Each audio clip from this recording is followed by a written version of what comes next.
French can still be knocked out of the World Cup.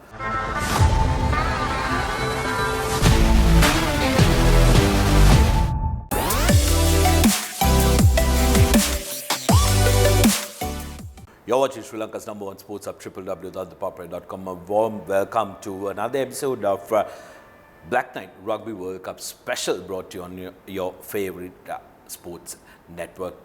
It's been an interesting couple of weeks in the Rugby World Cup, with most teams really turning up the heat and making sure that they get that all-important qualification spot for the quarterfinals. And joining us again after a very interesting stint in France itself, watching the Rugby World Cup, is Shanaka Amarasinghe. Shanaka, a very warm welcome to you. Bonjour, Sudarshana. How are you? We are very well. How are you?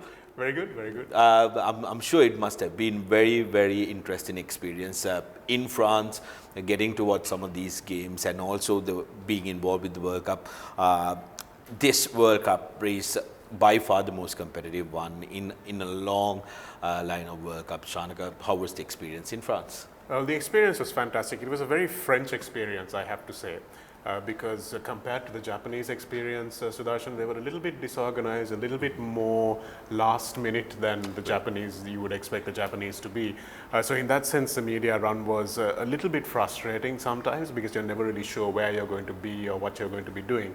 But lucky enough to watch New Zealand versus France, South Africa versus Scotland, and Ireland versus South Africa. So I was very happy to be able to get tickets for those games. And the atmosphere was just something out of this world. The Stade de France in the opening game was just stunning. I mean, it was a majority French crowd, and they were very, very vocal, and it was just an outstanding experience. And also the Marseille match, where I watched Scotland play on South Africa. The score was not that impressive, but Scotland did play well, and they had their opportunities to put South Africa away. They just couldn't take them because of some inaccuracies. But again, a really intense game.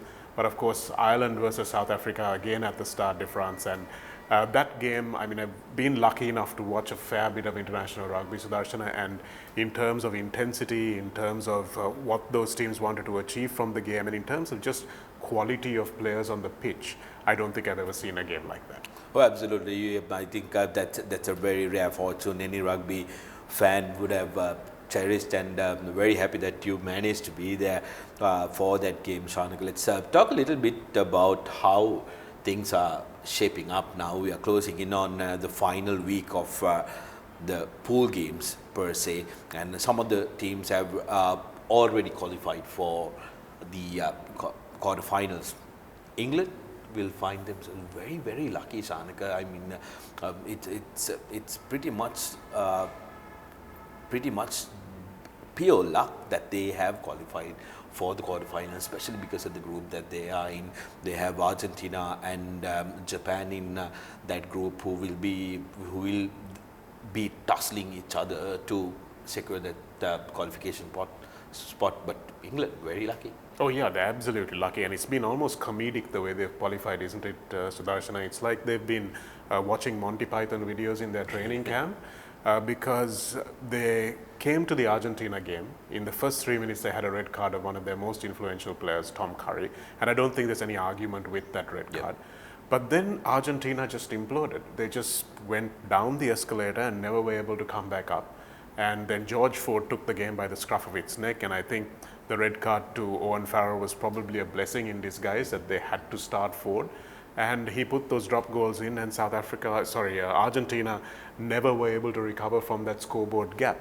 So that was an outstanding performance from Ford alone, not really the rest of the team. And then, of course, you had the game against Japan, where it was really close in the first maybe half and maybe even 50 minutes. And then suddenly you score that try off Joe Marler's head, which ricochets to Courtney Laws, and he looked really embarrassed when he touched the ball down, all credit to him. And that was what took the gap out to too much for Japan to make up. So those two games were really, really lucky games, and you're absolutely right. England do not deserve to be in the quarterfinals. They're not a team that should be anywhere near the quarterfinals on the rankings and the way they've been playing in the last year, but they're the first team to have qualified. Yes. So that's something that is really interesting. But also then you have Wales, who are probably one of the worst top tier teams in the lead up to this World Cup. They were also one of the first to qualify to the quarterfinals. So when you have to say it is a really interesting World Cup. So, and as you have said, and as a lot of people have been saying, they were really excited for this to be the most competitive World Cup. But up to now, until the quarterfinals, we're not going to really see that. Yes, interesting that Shanaka mentioned Wales when it comes to, we spoke about England and the chances of either Argentina or Japan making. That's from Pool D. In Pool C, we have Wales, who have already qualified, Australia on pins, not knowing what their destiny would be, and they will have to sit out and wait because this is their rest week, the final week. Whether Fijians, the flying Fijians, arguably the most deserved team to get that quarterfinal spot from those nations who are in Pool C. Shanaka, Pool C has been very interesting. Fiji should have been the first team to qualify. I know as sportscasters, broadcasters, we need to be in a middle standpoint, not criticize the referees, not criticize the law enforcement when it comes to the games, but Fijian game against Wales was absolute shambles, Shanaka, and Alan Wynne-Jones, the highest capped rugby player of all time, didn't mince his words. No, he didn't, and neither did any of the pundits that we saw available at the World Cup and who were saying anything of any substance. And Wales were really lucky to win that game. I think Matthew Carley just had a shocker of a game. And Fiji should really have won that quite easily. I think they played their best rugby in that game. They came through and had a very good performance against Australia as well. Even though the score was close, Australia never looked like they were going to win that match at any stage. And you're right, I thought Fiji, on the strength of those two performances, should have qualified easily. But instead, we find them still in week number 4, still waiting to be able to qualify. And to be fair, I think they should beat Portugal, unless, of course, Fiji have one of those days where they lost to Uruguay last time around. Hopefully they won't. I think this team is a lot better. They're better coached, they're better prepared. So I don't think that is going to happen. Portugal also have named about 9 debutants in their starting 15. So I think Fiji, if they get their 1 point, that's all they need. They just need 1 point out of the Portugal game. They don't need 4, they don't need 2, they just need 1. And if they get that, they should qualify and Australia will be sent home. And Rightly so. Rightly so. I'm not going to lose any sympathy over Eddie Jones. I think he's made some terrible calls. He's backed himself into a corner and he has nobody but himself to blame. So I think Australia deserve exactly what they've got. Well, absolutely. When you drop players like Michael Hooper, Bernard Foley, and also the guys like Quad Cooper, who could have added so much impetus in this tournament, being seasoned campaigners, and you're walking in with a team where you're still experimenting. Australia Rugby also making that rash decision to send the settled coach out and bring in Eddie Jones, who got sacked the same year from England. I think really does dictate stuff on why Australia are having one, if not the worst World Cup that they are experiencing ever, because they are a very proud rugby nation. They're a team that has a very, very rich pedigree when it comes to the World Cups. Fiji, on the other hand, like Shanaka mentioned, sometimes do tend to go back to their roots of being a helter-skelter side. We saw that against Georgia as well. There was a little bit of a shock on how Fiji played that game. If they don't go back to that, Shanaka, I think they should secure their point. And let's talk a little more about Fiji's ascendancy when it comes to the 15-side game. Their skill was never in question. It was the structure and the need and the want to stick to a structure that has given them this impetus in the past couple of years, and that has been largely due to the fact that they were included in the franchise tournament, the Super Rugby franchise, which Fijian Drew are coming in. Most of these players playing in that Fijian Drew, and also them adapting to that structure. Although sometimes I feel like that seventh animal, which is right inside their bodies, come out during the games. Yeah, and the main reason why that's coming out, Sudarshan, is the absence of Caleb Muntz. Now, he was a big loss. Antoine Dupont is a huge loss for France, but I think in terms of just the influence and the quality of the player lost for the team, Caleb Muntz comes in number 2 to Malcolm Marx. Absolutely. And that is a huge issue for this Fiji team. They had done everything they were doing well. They were doing around Muntz and his kicking. And so I think you're right. Sometimes they look a bit, like, oh my God, are they going back to 2007? But it's not as bad because they do come back. I think Raivalui has the right people to send the messages on, and Nayat Alebu, I think, is a good captain who's able to bring the team back when they're going a little bit crazy. So I think that aspect of things has been fixed, but you're right. Because of the Fijian Drua, these players have spent more time together. What used to happen before World Cups in 2007, 11, even up to 15 for Fiji was that they would have to call in all their players from all their clubs in England and in France, maybe even in Major League Rugby in the States and Italy. They would bring them all in, and they'd probably be together for a week, maximum 2 weeks, because we forget that the Fiji Rugby Union also is not a very rich union. So they've got to have these players playing abroad as much as they can so they can self-fund.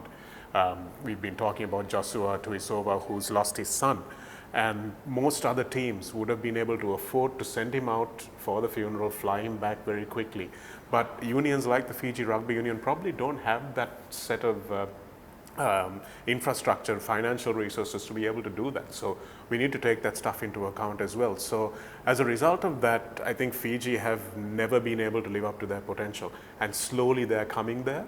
But this is a team that is probably at the end of their cycle. Guys like Semiran Randra, Watnais Levu, Levani Botia, Nasila Sila, all these guys are players who have been playing for a long time. So if they're able to keep the feeder system going, if the Drua is successful and keeps together for a while, I think this is the first in a really interesting journey that we will see from Fiji in the World Cups. But hopefully, I really hope, and they've beaten England at Twickenham in the last year, I hope we can see them in a semi-final. Oh, absolutely. That'll be wonderful for rugby and also rugby fans who will be enjoying the type of rugby that Fiji brings onto the table. And also, like Argentina, World Rugby did go out of their way to make sure that Argentina gets involved in the Rugby Championship. If they can try and get Fiji also involved in the Rugby Championship, that will do a world of wonder to the team. Absolutely. I think they will be. They will do much better than Italy has done in the Six Nations, and it's something that Super Rugby or Sansa need to look at a little bit more. I think they need to minimize the travel in Super Rugby. I think maybe they need to look at a structure where each country hosts it in a different year or something like that. So these teams are not spending a couple of thousand miles this way, that way in 1 week on a plane, because the expenses are just too great for unions to bear. And also the fatigue to the players. Absolutely. You don't talk about it much, Sudarshan, but that travel fatigue is just too much sometimes on bodies. Just going up 30,000 feet in the air, it does a lot to the pressure inside your body, coming back, having to play a game, getting smashed. There's a lot of stuff that goes on which is not quantified yet in terms of air travel, and I think we need to have a real hard look at that. And these are not small structures or small specimens. They're large men who are going to be cooped up in one little space for hours on end. So there'll be some very interesting development if it comes through. What we'll do is we have to chat about two more groups that are coming up, two very interesting groups. We'll get to that after this short commercial break.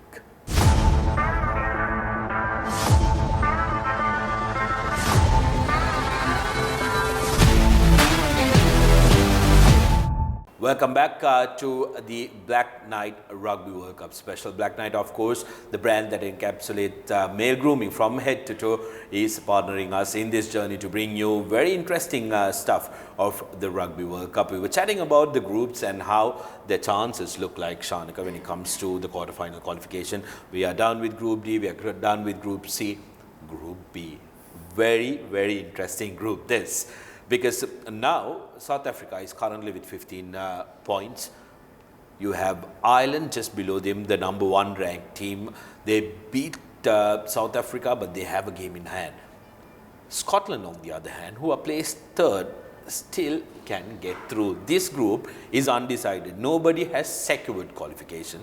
And interestingly, Shanaka, the two Northern Hemisphere teams can conspire to kick the defending world champion South Africa out of a qualifying spot because if Scotland win this game by 21 points, also giving Ireland 4 points, it will be Scotland going in as the table toppers, with Ireland qualifying as the second team from that group. South Africa can be kicked out after doing everything right. Well, it's going to take a lot to kick South Africa out, Sudarshana. One thing that maybe South Africa, well, actually South Africa have done everything right except score more tries. Yeah. If they got more tries in their wins, perhaps they could, and more points in their wins, and that's where the kicks from Manie Lebok might come back to bite them. These are the things that are going to be ifs and buts. But you're right, I think South Africa have done 99% of what they could do to win that game, to be where they are. But I think there was a very interesting question by a French journalist to Jacques Nienaber, where they said, can't these guys talk to each other? And I have a feeling that Rassie Erasmus, the great evil genius, actually had that question put to Nienaber. And Nienaber has now brought it into the public consciousness that there is this thing that could happen between the two Six Nations mates. But to be fair, I don't think Scotland and Ireland are very friendly. Yep. I don't think they see eye to eye on much. I don't think Andy Farrell and Gregor Townsend are going to be sitting at a meeting, having a cup of coffee and a croissant and saying, look, shall we kick South Africa out of the World Cup? I really don't think that's going to happen. And also, I don't think Ireland will fancy All Blacks getting an easy opponent in the lines of Scotland, who will top the group in the quarterfinals, isn't it? Absolutely. Because if you're going to kick South Africa out of the World Cup, and if you're going to conspire to do that, you're thinking of a final.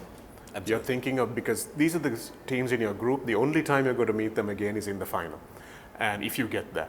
So I don't think either Gregor Townsend or Andy Farrell are guys who are going to be thinking 2 matches ahead without thinking of the next match. And they've made it very clear that that's not the way they play the game. And I think just judging from their body language and the way the teams have conducted themselves, I don't see that happening, Sudarshana. So even if they do chat to each other and Scotland and Ireland need to get through, Ireland need to score 4 tries, which means they get a minimum of 20 points. Yep. And Scotland need to then score 41 points for them to advance. Right. So that's going to be a really tough ask. And if that actually happens, you're going to have a lot of people scratching their heads and being like, oh, hello, can I see your phone records, please? Yeah. So that's these are the things that are going to come up. And I really don't think either Ireland or Scotland are going to take that kind of risk. I think South Africa is safe. I think Rassie is a little stressed because it might be something he would do. So that's why he's bringing attention to it. But I do think that South Africa, when they beat Tonga by the bonus point and got their 15 points, that they had pretty much done enough. Yes, Rassie Erasmus, with tongue in cheek, did say that not to be pompous, but he'd rather be South Africa rather than being Ireland, who still has chance of not making it to the quarterfinals. If Scotland actually beat them, there is a chance for Ireland to not make that quarterfinal spot. But realistically, looking at how the two teams have played, South Africa and Ireland are looking like the two teams that will go through, with Ireland looking like the team that will top that group. So far, Sudarshana, but also, Ireland are on a match-winning streak. And the only thing that we have in common about streaks of any kind are that they end. And that's really where my fear is, because I really would like this Ireland team to go all the way and meet France at some point. But what I see as the most likely scenario is not Scotland scoring 41 points or 61 points or however many, 21 in addition to whatever Ireland score. But what I do see as a more likely possibility is that Scotland will win by 8 points or just above 8 points. So that is something that could happen. If that happens, then Scotland go through and Scotland and South Africa go through and Ireland don't. So that's an interesting one. Yes, a very interesting one in Pool B, which has turned out to be a very, very competitive group. Now, in Pool A, the pool that really kick-started this World Cup. What a game we had, like Shanaka mentioned, electrifying atmosphere in Paris, and the host, French, can still be knocked out of the World Cup. And a lot of people would be surprised to hear that, because French have been doing everything right, but they've lost their talismanic player. They've lost one of the best players, if not the best player currently going around in world rugby. So that's going to be very interesting how they are going to manage without Dupont against a very improved Italy side who had a hammering against the All Blacks. All Blacks, of course, did not start very well, but for them they had a very straightforward route to the qualifications. Shanaka, the quarterfinals, they got through the hurdle of Namibia with ease. Italy was something else. They seemed like they really hit their straps against Italy, which couldn't match up to the pace they offered. And against Uruguay, they will be looking to try and tighten up those screws. They've announced a team with some changes in it as well. So that's going to be very interesting, especially with the inclusion of a player like Blackadder, who can really put in a big shift. And how they are going to approach that game is going to be interesting. Now, interestingly, France versus Italy. If Italy can beat France with a bonus point, France may miss out, especially without Dupont in that kind of a game, playing your home World Cup. How much will pressure tell on France? To be honest, not much, Sudarshan. I think that this French team is above all that. I think you've had French teams that succumb to that kind of pressure previously, but I think this team is a little bit better than that. I think they're a little bit more professional, and I think they will be able to do the business against an Italy side which was just unacceptably bad against the All Blacks. I think it's funny, isn't it, Shanaka? Sorry for interrupting. It's funny, isn't it? Because you take the last 2 years, that Italy side was the most improved out of the lot, because they had put in a big shift, but come that game, they looked like a side. They looked like the second Asian qualifier, apart from Japan, who have just made the World Cup. Yeah, they looked worse than Namibia, didn't they? But it's interesting because I think Italy would have told themselves, look, we can beat one of these guys, but not both. Yeah. And I think they would have said, we play France often enough. They are Six Nations opponents. We know them well enough.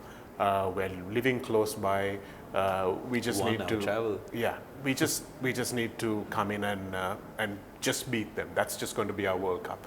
So perhaps, and you know this happens in rugby matches, sometimes even unspokenly, a lot of players might be thinking, okay, I've got to preserve my body for the game that we have decided is our target game. So maybe that's what they were doing. Maybe they just didn't want to get in front of bulldozers like R.D. Surveyor doing what they were doing on that day. So perhaps it was just a combination of all those factors, and maybe we'll see a very different Italy against France. And I would love that. I would love for a competitive game to happen, because Group A after that first game has just been really silly. Uruguay have been actually the best rugby playing team of that whole group, and good luck to them against the All Blacks as well. But I'm really curious to see how the All Blacks go against Uruguay, because they've got Ethan Blackadder in the side, they've got Damien McKenzie at fullback, and I think this is probably the strongest team that they have picked, barring Sam Whitelock, for the entire competition so far. So that's Luke Jacobson is back in the number 8 jersey, so I'm really happy about that. So let's see how they go. So it's going to be an interesting couple of games, but it will all depend on which team turns up for Italy. Yes, it's going to be very, very interesting, and it's going to dictate how these two games are going to dictate who will take up that top spot, who will try and avoid Ireland in the quarterfinal. And when you say try and avoid, if you avoid Ireland, you're going to meet South Africa in the quarterfinal. So it's safe to say, Shanaka, if you are looking at the form lines, if you're looking at how these two teams have really played, how these four groups rather have really played out, it's safe to assume that the eventual winner might come out from either Group A or Group B rather than Group C or D, where you no disrespect, but have also rants. Oh yeah, absolutely, Sudarshana, because you're having Wales, you're having England, you're having one of Japan or Argentina, and you're having Fiji, most probably Fiji or Australia. So I don't see any of those teams troubling the others in the semi-finals. So the quarter-final round, which is Pool A versus Pool B, that is going to be our semi-finals and finals, guys. You know, I don't like to say it like that, but that's what it's going to be. So whoever comes out of those groups and whoever comes out of those semi-finals are probably going to win the World Cup. So that's as simple as it's going to be. Well, I'm going to do something very interesting just before we end this segment. Shanaka, we know we are chatting about the quarterfinals, but I'm going to go one game ahead. Maybe 2 games ahead. Who do you think will go on to win this World Cup? I know, looking at the form lines, there'll be teams that your mind says will win the World Cup, but what does your heart say? Fortunately, for this time, my mind and heart say the same thing, Sudarshana. And I would have said South Africa will be difficult to beat until Malcolm Marx's injury. Yeah. And I think he is far more central to what they do well than Dupont is. Even Dupont is to France. Dupont is great, but Dupont is the icing on a cake. Sure. But Malcolm Marx is pretty much the entire oven for South Africa. Because everything they do well, the scrum, the line out, and the driving maul, which you saw several instances of where it got stopped, where it collapsed, where a lot of stuff happened with Dion Fury at hooker. You can see those things under pressure are going to be a little difficult to manage without Marx. He's just such a presence. He's just such a cool head that I think that's a huge loss for South Africa. So I'm going to write them, not going to write them off, but I'm going to say I don't think they're going to win because of that. France and Ireland are my other 2 favorites. I would love France to win at home, but Ireland have been just a machine. And I think they have best-in-class players throughout the spine of their team. I think Dan Sheehan, Caelan Doris, Jos van der Fleer, maybe not Jamison Gibson-Park, but Johnny Sexton and Hugo Keenan are the spine of that team, and they are probably the best players in their positions, or very close to being the best players in their positions in the world. So I can't look beyond them, but I would love France to spring a surprise, because if we see France playing like they did against Namibia, wow, that is just something that even Serge Blanco would be proud of. Right, so add Bandiaki to that Irish mix as well. What a player he's been in this past couple of games for Ireland. It's going to be very, very interesting. So if Shanaka's 2 favorites go on to win the World Cup, we will have a brand new specking winner taking that Webb Ellis trophy back home. I, on the other hand, Shanaka, call me biased, but I think I do have a feeling that the Mighty Blacks might have you and all the other 3 Santas have a chance, special only because of the fact that their path to the qualifiers were straightforward. They, in the past 2 games, barring the French one, they have managed to get their systems right. This Uruguay game is going to be very interesting for them, where they have named a very strong team, like you said, barring Sam Whitelock. And then when it comes to knockout rugby, they just kind of know what to do. So if they can go past South Africa or Ireland, I think they do have a decent chance to try and get themselves in the final. And then come finals rugby, finals footy, it's something that you need a lot of experience of. Well, yeah, of course. If they get into a semi, sure, they might go all the way. Absolutely. But I'm not putting them past this quarterfinal, Sudarshan. I don't think they have what it takes to beat South Africa or Ireland the way that they've been playing at the moment. But I'm happy to be proved wrong, because as you know, I'm an All Blacks fan, but it's going to be an uphill climb. Brilliant. So there you go. That was a very, very interesting chat with Shanaka Amarasinghe.